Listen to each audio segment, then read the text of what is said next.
the European country of Hungary. All right, well, we're moving on now to a much awaited session at our NXT Summit 2025. Yes, for an extremely special keynote address, we're very proud to have with us a futurist. Yes, someone who, of course, has a lot of admirers across the world, but right here in India too. I am talking about Alec Ross. He's with us here in New Delhi for the NXT Summit, and he's gracing the stage now next. Let's hear it for him. Alec Ross, could we please have you on stage?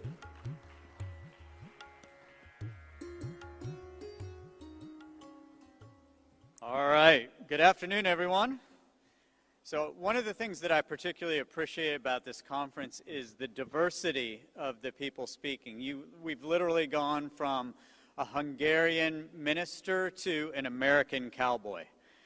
So I'll be bringing the perspective. We've talked a little bit about America and America's place in innovation. While I'm an academic and I write books, I come from the sort of cowboy world of entrepreneurship and venture capital. Started a company in a basement with 3 buddies without 2 cents to our name and grew it into a global company. And now I'm focused on supporting other young entrepreneurs around the world, including here in India. And what I want to do is I want to give a perspective about some of what I think is about to happen. Not looking out science fiction, looking out 20, 25 years. But let's talk about not what people are so focused on necessarily in 2025, but let's look at 2026. And underarching all of this, when we talk about the raw material of the economy, I can't help but think that land was the raw material of the agricultural age. Iron was the raw material of the industrial age. And data is the raw material of today and tomorrow's world. He who owned the land and controlled the land during the agricultural age had the economic power and had the political power. During the industrial age, he who owned the factories and controlled access to the natural resources had the economic power and had the political power. In today's world, he or she who own the data, control the data, or can harvest meaning from the data are those that are creating the industries and businesses of the future. And we're doing this in a world that is digitizing in such a way, I don't care whether we're talking about housing, as we were talking about 2 sessions ago, or culture, or anything else. I no longer believe there actually is a digital sector anymore, but rather I believe that all sectors are in fact digital. And all sectors are in fact being transformed by technological forces, the most recent of which is artificial intelligence. And I am going to dedicate some time to discussing artificial intelligence and breaking down some of what is happening, at least from my perspective as an American and having just spent several months in the United States at the headquarters of a lot of these big companies. I want to give a couple pieces of data to sort of frame this data-rooted economy.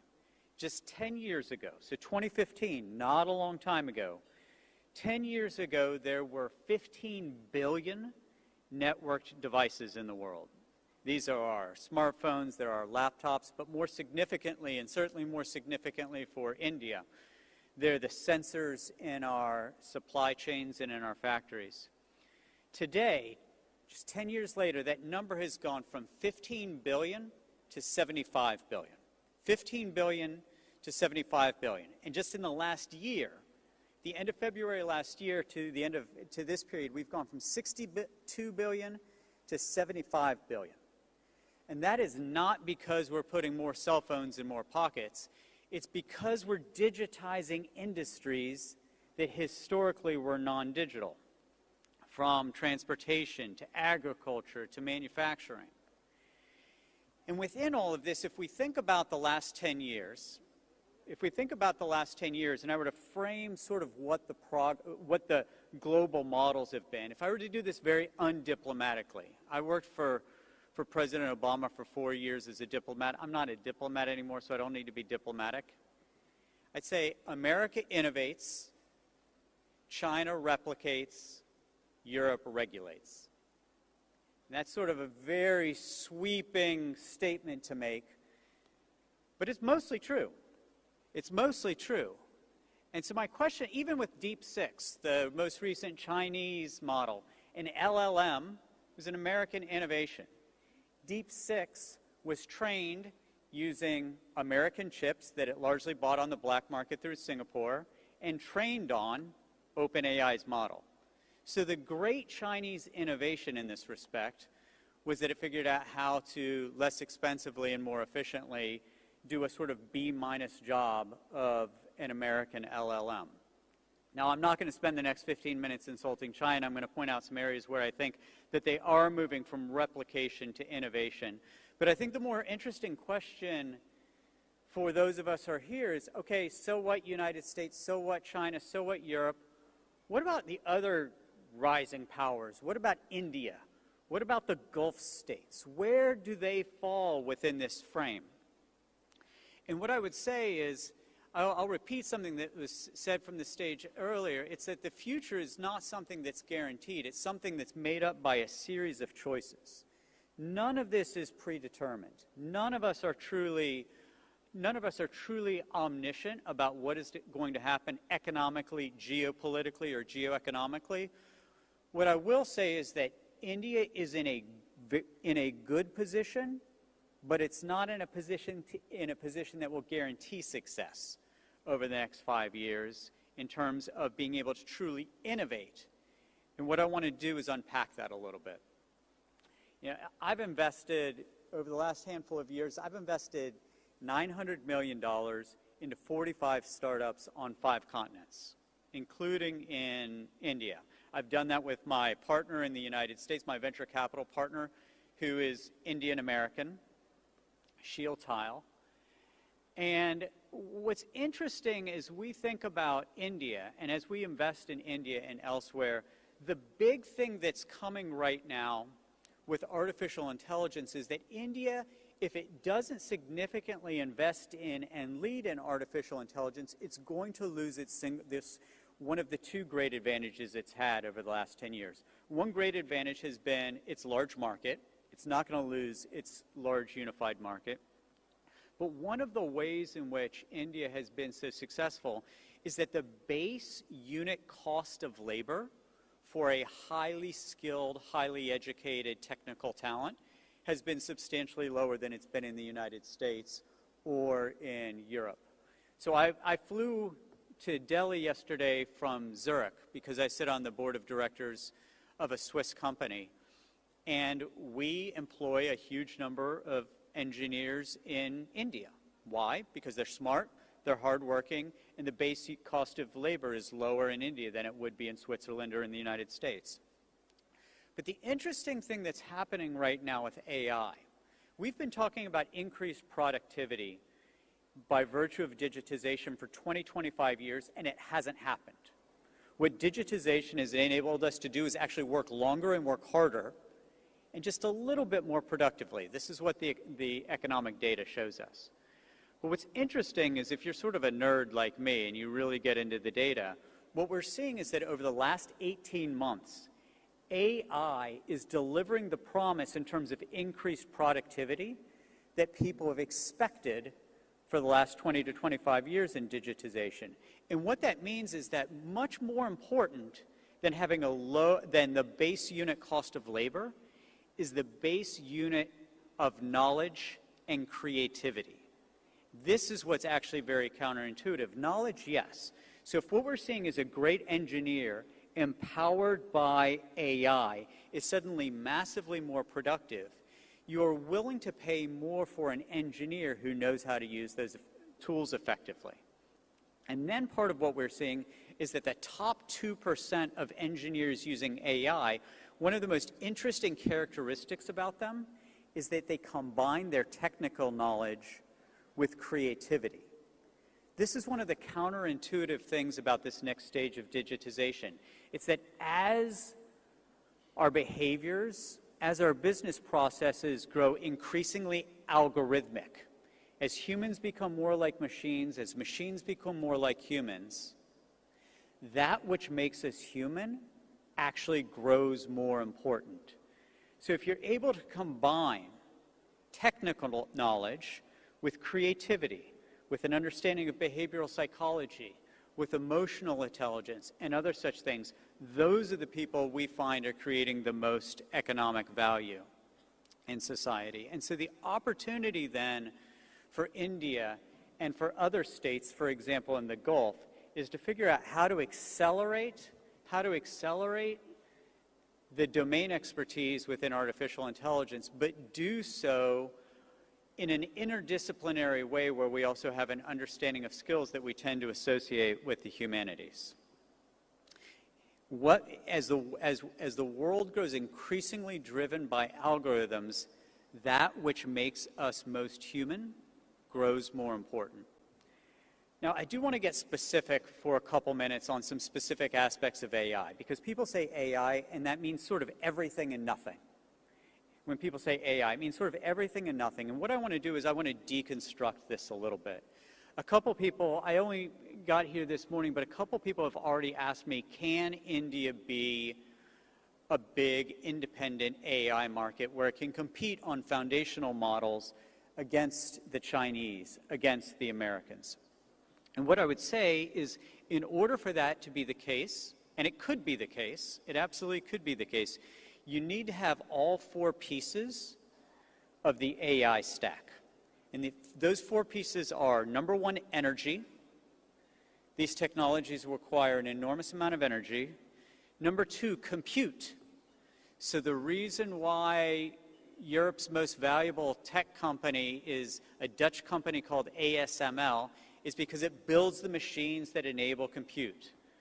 One of the 2 or 3 biggest companies by market cap, depending on the day, is NVIDIA. I bet just about nobody in this room would have heard of NVIDIA 10 years ago. Why is NVIDIA now a multi-trillion-dollar company? It's because of that second stack, compute. So India needs to have energy, it needs to have compute, and the third is data. So once, as I said, land was the raw material of the agricultural age, iron was the raw material of the industrial age, data is the raw material of today and tomorrow's world. So you have energy, which drives compute, which then has to create structured data, on top of which is the fourth and last part, the models. You have to be able to build models on top of the energy, the compute which produce the data. So the models are things like ChatGPT, Anthropic's Claude. It's the actual application. It's the actual application that is where the real magic happens. So those are the 4 layers of the stack that I think you have to understand. And 95% of the time, when people tell me if any one country can do that, my answer is no. Because there's some piece of the stack that's missing. France right now has the aspiration of doing it in Europe because they say they have nuclear power. So unlike other European states, they have the energy. They're making big investments in compute, which will produce the data, and they have a single offering in models with Mistral. But that's sort of everything has to work perfectly, and I'm somewhat skeptical about that. In the Gulf, the Emiratis and the Saudis are putting an almost infinite amount of money into this. They have the energy, their money can produce the compute and the data. But I think it's a very open question whether they have the human capital to produce the models. In Saudi and in the Emirates, they do not have the talent that exists in India. And the only way they will have the talent to be able to build the models is to convince that great Indian talent that previously went to the UK or went to the USA. I mean, think about the USA. Who's the CEO of Microsoft? Indian ancestry. CEO of Google, Indian ancestry. CEO of IBM, Indian ancestry. CEO of Adobe, Indian ancestry. CEO of Palo Alto Networks, Indian ancestry. CEO of Micron, Indian ancestry. CEO of FedEx, one after another. The talent went to the United States or the talent went to the UK. The only way they can do this in the Gulf, even if they have all the money in the world, is to convince your great talents to neither go to the UK, don't go to the USA, and don't stay home, come to the Emirates. So what this means is if you look at these four levels of the stack, I actually am more optimistic about India being able to join the United States and China as a true global protagonist player than I am France or than I am in the Gulf. And frankly, other than those, I don't think there are any realistic choices in the world for being able to do this independently. I also think it's important to understand the four different true versions of AI. People say AI like it's not one thing. It's not one thing. The four, I'm going to oversimplify this. Four kinds of AI. Number one, perceptual AI. Number two, generative AI. Number three, agentic AI. And number four, physical AI. And let me explain each of those briefly.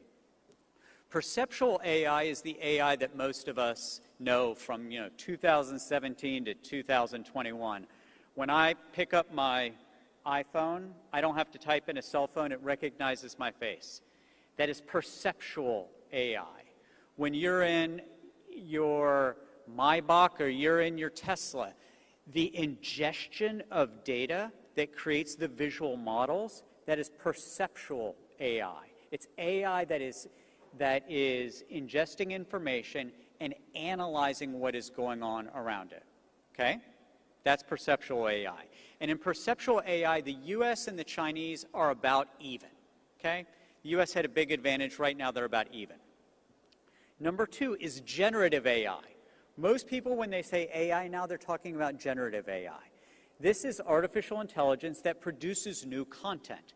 So data comes in, and then the AI is able to do an analysis. So if I'm able to say to one of these LLMs, please give me an analysis of former Prime Minister Tony Abbott's views on trade, on foreign policy, and past and present relationships within India.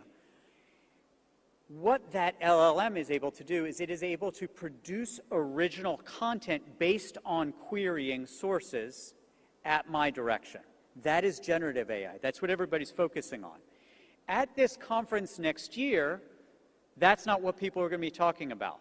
They are going to be talking about agentic AI.